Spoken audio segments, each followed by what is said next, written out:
Today on Teuty's track analysis, we have the track of the day for January 13th, Flare featuring Geo by Sp4ck0. Flare is a traditional tech track featuring drivable surfaces of road and sausage blocks. Flare has two finishes with two separate paths to them. For the risky finish, you need a minimum of 290 speed to make it cleanly, and if you opt for the safe finish with this same speed, it will cost you a minimum of roughly 0.8 seconds. As for the difficulty, I found Flare to be harder than the average track of the day track. I finished with a time of 44.420, which was about 1.5 seconds ahead of the gold time, but still nearly 2 seconds behind the author time. I found some drift setups on the track to be awkward and other locations to be very punishing if you are not set up correctly. On the plus-minus rating scale, I give Flare a plus rating.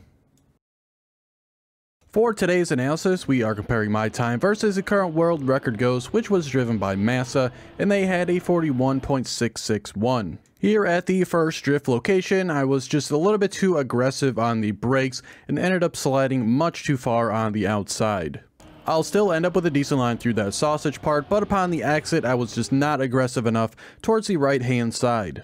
This will give me a terrible approach to this upcoming drift as you see the world record just a little bit further to the right here to enter this section. I'll just have to be very aggressive turning around this corner, and it'll cost me a lot of speed. And that'll take us into one of my least favorite parts of the track, which is this little sausage block section right here.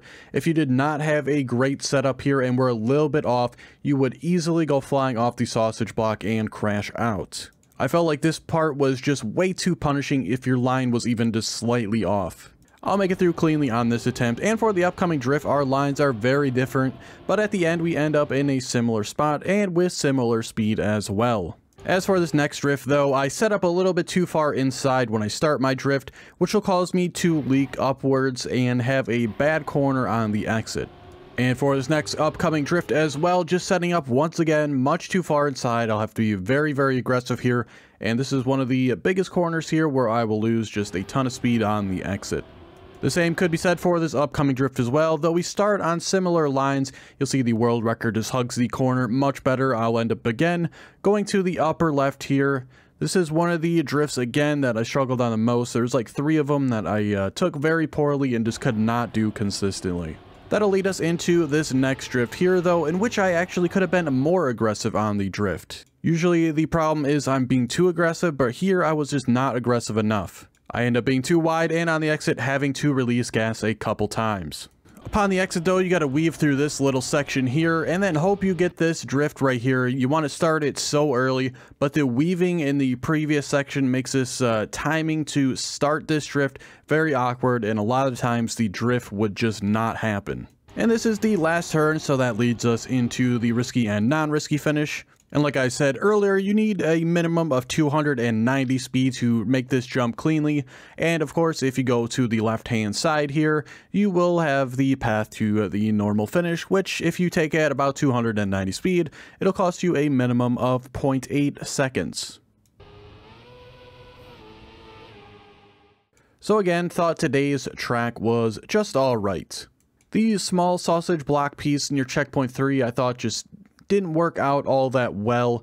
You just need such a good line into it that if you were even slightly off, you would just go flying off the sausage block and just completely crash out.